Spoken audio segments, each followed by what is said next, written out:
Hey there, good afternoon. A much sunnier day than yesterday here at Low Gap Dog Park in Ukiah, Mendocino County, Northern California. Going for a walk back in the woods where I have recorded many videos in the past. It's been a while since I filmed one back in here. A nice park on the edge of the town here. And in the course of this walk, then I should get up to a viewpoint and you will be able to see the town of Ukiah where my mom and stepdad have lived for many decades. As I mentioned in my last video recorded back in the house because it was raining yesterday, then I got back from Hawaii 2 weeks ago and have been hanging out here getting various things done. So I wanted to follow up on the last video in which I talked about where I might be going next, and as I discussed in detail in that video, I have no idea, but there are many possibilities, including very likely going back to a country that I have been to before, or maybe not, maybe a new one, not sure, but in the coming year, very likely I will return to countries and maybe exact same places that I have been previously. So I thought that I would discuss the issue of why do I go back to the same countries over and over again?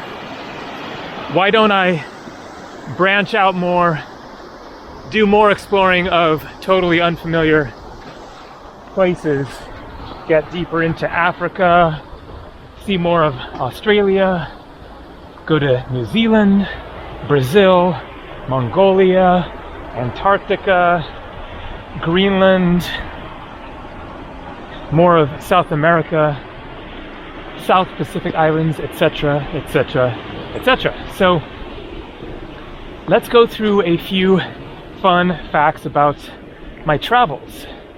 I have been to 93 countries in total since I was born in Canada and then moved to the US when I was a year and a half old.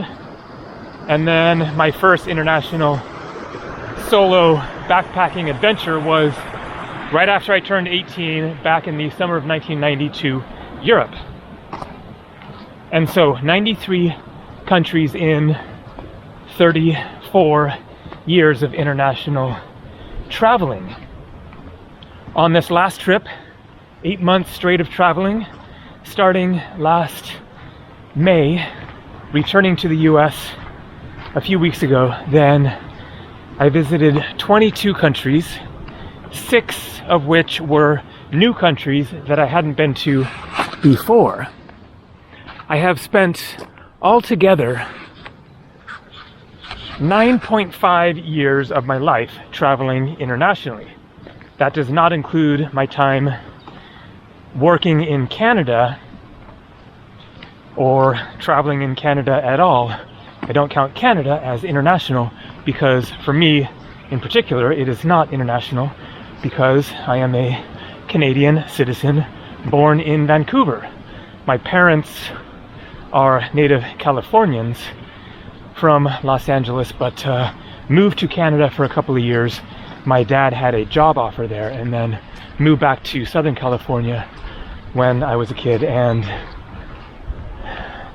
then we moved north up here to this area. I was raised in Willits, a smaller town just north of Ukiah here. So if you count every country that I have been to, including the multiple times that I have been to many of those countries, if you count every entry separately, in other words, I've been to India 13 times, I've been to Greece 10 times, I've been to Mexico 9 times, been to Thailand I think 8 or 7 times. So if you count those numbers up, all the countries that I've been to, but then add them up based on number of times that I've been to each country. So in other words, how many times have I entered a country? Then it adds up to 198, which is pretty cool because it depends on how you count it as far as total number of countries in the world.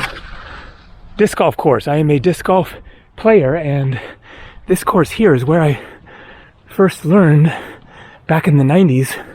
One of the things that I do when I'm here is go play disc golf. I haven't played a game since I've been back, but there are 4 different disc golf courses right around here. So Lake Mendocino is over there. There are 2 disc golf courses over there. And so one of the things that I will do to get out, do a walk, have a little fun, play a game of disc golf.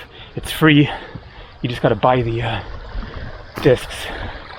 And they are many places all over the US. There's like an app you can get to find out where they are. Fun game. So anyways, total number of countries in the world. The strictest interpretation, I believe, would be 193. That is going by the UN list of independent countries. But then Palestine and Vatican City have observer status in the UN, so I guess they have a representative, but that representative can't actually vote. So they're kind of halfway in terms of, you know, that criterion of recognizing official countries. Then you can count them, and so I do count them in my countries visited list of 93. I count having been to Palestine this last year, West Bank, and visiting Vatican City in Rome, Italy, of course. And so if you include them, then you get 195. But if you add a few of the unrecognized countries that for all practical purposes really are independent nations, but it is debatable, especially according to people in other countries who dispute their status. So you can go up that trail there, but I will head this way and get the view on the City View Trail. So, Kosovo claims independence. Serbia considers it part of Serbia. And then Taiwan, claimed by China. They claim independence, but they're pretty much, you know, their own fully independent nation, but they don't have UN representation or recognition. And then Northern Cyprus, claimed as part of southern Greek Cyprus, considered to be not a independent country. Cyprus, the island in the Mediterranean, considered to be one nation. So if you add those in, then you get 198, which is pretty cool, because that's what my country list, as I explained, adds up to if you count all of the individual times I've been to each country. So anyways, there you go, 93 countries visited, but as that number 198 makes clear, then I keep going back to the same countries over and over again. So why? Why do I keep going back? Why don't I make a point of getting out and seeing new territory? So as I mentioned on this last trip, then 22 countries visited, 6 of them were new. So I am mixing it up with going back to places I've been before and then going to new countries. But all of the new countries that I visited on this last trip were relatively shorter trips, in large part because they were small countries. So, Liechtenstein, I spent a few hours there. That was really all it needed. I mean, I would actually go back to Liechtenstein and spend another day or 2 there. It's worth it. There's a bit to see. I could like go hiking or something. And then Palestine, I was there for like 4 days. got a good taste of it. You could certainly spend more time there. There is quite a bit to see, but again, it is a quite a small country, you know, depending on whether you call it actually a separate country. But then Kuwait. I was there for 5 days. The only reason that I was there for that long was because I was planning to fly from there to Azerbaijan, and there was a direct flight, but it didn't go every day. So there was a flight going there on a Monday, and then the next one wasn't until Wednesday. I was flying in to Kuwait on Saturday morning. This was the day of the Hamas attacks on Israel, October 7th. I had an overnight flight, landed in Kuwait Saturday morning, so if I had taken the flight on Monday, I would have had only like the day that I landed, in which I would be sleeping because I was, you know, arriving early in the morning, and then just one full day on Sunday. And so I decided to stay until the Wednesday flight in order to be able to see more. But 5 days was too much for Kuwait. And then Azerbaijan, I think it was about a week. And then Kazakhstan also around a week. And then Sri Lanka for, I think, a couple of weeks. So all of that was planned out based on assessing just how long I felt like staying there. Especially for first time, being smaller countries, considering where else I wanted to go on that trip. You know, I obviously think quite a bit about my flights and try to determine, based on what I know, based on doing some basic research, how much there is to see there, how much I think I'm going to enjoy it, how interested I am in the, you know, culture, history, all that kind of stuff. And the reality is, just for me, that there are places that I find a lot more interesting, with a lot more to see, that I am more curious to visit and explore than other places. It's that simple. Also, there is this restriction I have in which I can only be in one place at one time.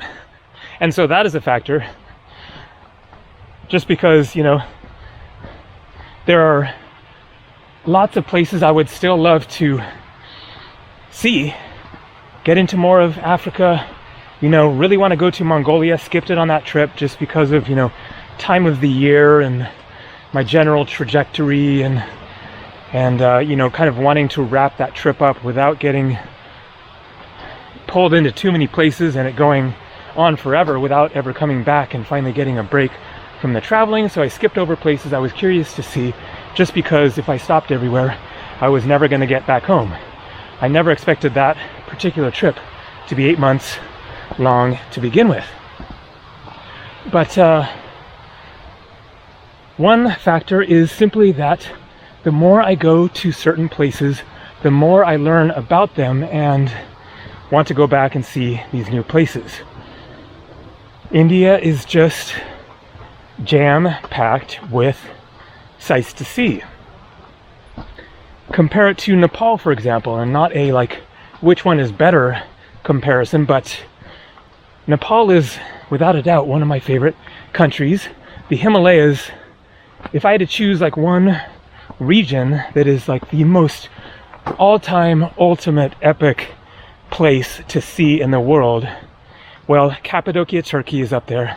The Himalayas are, I would really kind of have to say, even more phenomenal.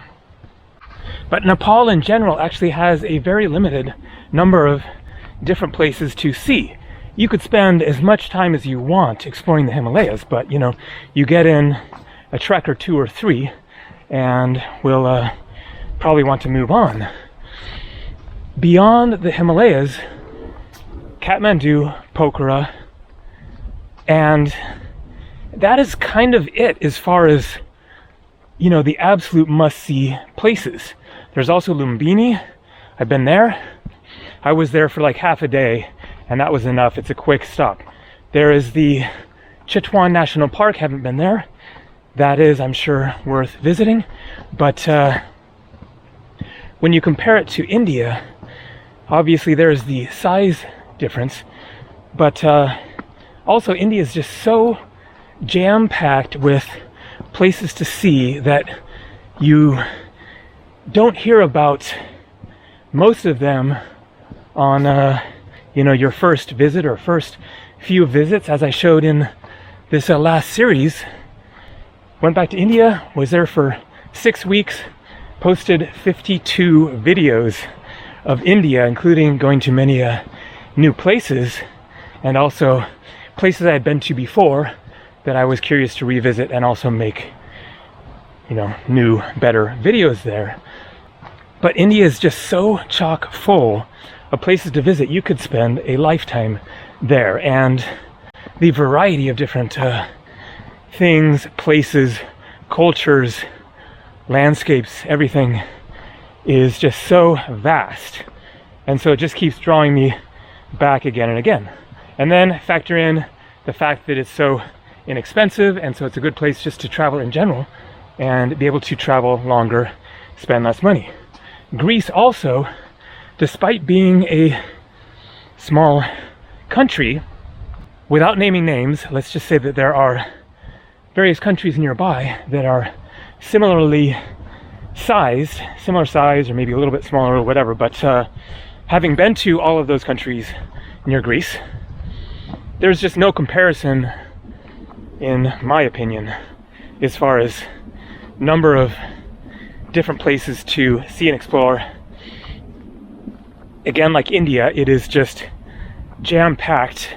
227 inhabited islands, of which I've been to 47, and none of them I would say, don't go there. Every island I've been to was worth a visit, some certainly longer than others, but that is just the islands. And then the mainland has tons and tons of places to see, many that I have not been to yet, but they are on my list to explore. And then Turkey, Thailand, Mexico, other countries that I haven't explored nearly as much, Philippines, Indonesia, China, barely dipped a toe into China. And so coming back to that limitation of mine, I can only be in one place at one time. If I could, multiply myself in order to expand my reach of seeing more places, then I would do that and send myself out to all different places and, record videos with each of those different multiplications of myself and get more content and see even more places or whatever. But, I can't do that. So rather than only kind of focusing on trying to visit every country in the world, which is a valid goal, and there are people who have done that, or at least seen more countries than I have in less time, in much less than 34 years of traveling. Guys out there, including on YouTube, who have been traveling for 5 years, 10 years, 12 years, whatever, and seen over 100 countries or whatever, but they're doing it different from me. And it isn't just about, certainly not just about adding countries to a list, of course, but it also isn't just about seeing new places. I enjoy going back to certain places because they're nice places and they're worth spending more time there, and a good place to relax, have good food choices, lots to do. Rishikesh, India, Santorini, Greece, Cappadocia, Turkey, various places in Mexico. There you go, Ukiah, California. Snow on the mountains over there. Lake Mendocino, where I have also recorded videos, is, I can kind of see the water a little bit, basically just beyond the first little hill out there past the town. And then there are some other factors at work here, one of which is simply that it is a demanding lifestyle, especially when you're going to the more extreme places and the more unfamiliar places. Going to a new country is more mentally, emotionally, physically demanding, figuring out everything that is involved in the adventurous international traveling experience. The language issue, dealing with, transportation. How do you get around the country? How easy, convenient is it compared to other places? For example, Africa is going to be much more demanding in many different ways. There is just the cultural divide issue, which is certainly a factor. Going to certain countries for me is just generally easier because their culture is closer to my culture, and so there's less of the cultural gap there that you have to wrestle with. And then transportation around Africa, in much of Africa, is going to be very challenging, difficult, tricky to figure out. Many places do not have, bus systems just going regularly. You have to pay for a guide or find the one particular bus that is going, or rent a car or whatever. And then a lot of Africa is actually quite expensive from what I understand, because they don't really have that, budget traveler infrastructure, not much tourism at all. And so you are limited to like 5-star hotels in a lot of places, and you could be paying, Switzerland prices or whatever in a country that is certainly not, at that same standard of living, the adventurous, more whatever you want to call it, developing country traveling experience, and yet paying super high prices. And so getting deeper into Africa is going to be just a much more intense, demanding experience. And I've been doing this for a long time, 34 years, as I said, not nonstop, but doing this especially as a job and basically full-time for the past around 10, 12 years or so. Then constantly going to new places is just more intense, demanding on yourself, and you just get worn out quicker. When I go to somewhere like Greece, Italy, Canada, the United Kingdom, or even Japan, then it is just easier, less challenging, less of a daily, taxing experience. And so kind of what I'm doing is I'm mixing it up in my traveling itinerary, going to countries I've been to before, where I know what it's going to be like, where I also want to see more of that country that I haven't been to before, or returning to those places that I just really like, and then kind of sprinkling in there new countries, both for my own personal interest of seeing these new places, and then also just for you guys to show new places, get new content out there from countries I haven't been to before. And so I'm making my decisions based on all sorts of factors: flights, where I want to go that's kind of nearby to where I already am, trying to tailor a route that makes sense just logically, and then factoring in prices and what I have to do to enter the country as far as visas, whether I have to have a return flight. The weather is a big one. For example, I was going to go to Australia a year ago. I booked a flight, and then the weather forecast changed. I had checked the weather when I booked the flight like a couple weeks earlier, and then I was like a few days out and checked the weather, and it was just like all rain in northern Australia. And so I decided to cancel that plan. Didn't want to do a trip somewhere where you want to be out exploring, hiking around, and going to beaches and stuff if it's going to be pouring down rain every day. And so there are all these different factors, that I'm thinking about as I make my next, phase of the trip, region, specific country, where to go within that country. And I'm trying to balance it out and, do what I can do, push myself to those more extreme places when I'm actually feeling ready for it, and then otherwise then go somewhere easier where I can just relax more. And so Greece, for example, is my go-to just relaxation, peaceful, mellower, and yet, in my opinion, also very exotic, interesting, fascinating history, culture, good food, kind of the whole package of many different places to see, different types of places, not just beaches. They're, you know, hiking in big canyons and all the ancient ruins and cities, smaller towns.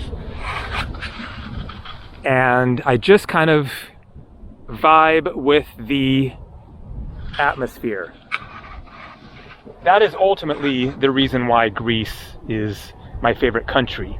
There are the practicalities of, you know, I like the food, I like the music, I like the history, the people, the variety, etc. But really it's about, you know, I just like the feeling, the kind of just evocative kind of, you know, atmosphere of being on the islands and the sunshine, the good weather, the kind of strange atmosphere of those little island villages with almost nobody around, and you know, having this town to yourself, just wandering around, and then getting out and exploring and finding remote beaches and biking around and hiking around, and just like that adventurous aspect in which you can explore as you want without worrying about, you know, being in the wrong place, political problems, gangs, or whatever. It's just safe and you know, wide open to explore. And so that, you know, that feeling of being there is a big part of what brings me back. And then you add the variety of, you could spend an entire lifetime literally just exploring Greece and not see everything. And so when it comes to making my next, you know, traveling decision, then I can look at, well, there's this one, you know, region of the world I've barely touched, but am I really in the mood to tackle that right now? Or am I just in the mood to get back to somewhere where I know how it's going to be and where I know that there is lots of adventure to be had? I'm not the type to just sit around on a beach, you know, for weeks. And so I know how it's going to work. I know, you know, how to tackle traveling around the country, and I know that there is going to be a lot more to explore there. So just depends on my mood and a lot of other factors, but you know, I'm not just trying to rack up as many countries as I can. I'm not just thinking about, well, what do the viewers want? That is a factor, but that is really not a big factor when it comes to making my decisions about where to go. It's more about, where do I feel like going? And I'll make videos there and people can enjoy them or not. It would probably be more strategically smart to do things differently as far as, you know, building my channel and making more money and all that kind of stuff. But that isn't how I want to travel, based on what I should do, what is practical, what other people want of me. I want to travel based on where I want to go, and then the way it's working out, I can do that and make enough money to keep it going. So that is what I will plan to do going forwards, but I certainly do also consider the viewers to some extent. What do people want to see? And you know, try to make it as interesting and adventurous as I can within those parameters of what I really want to do. So there you go. As I said in the last video, I have no clue where I'm going next. It could be somewhere new. It could be somewhere that I've made many dozens of videos before. We shall see. All right, that's all for now. Happy trails.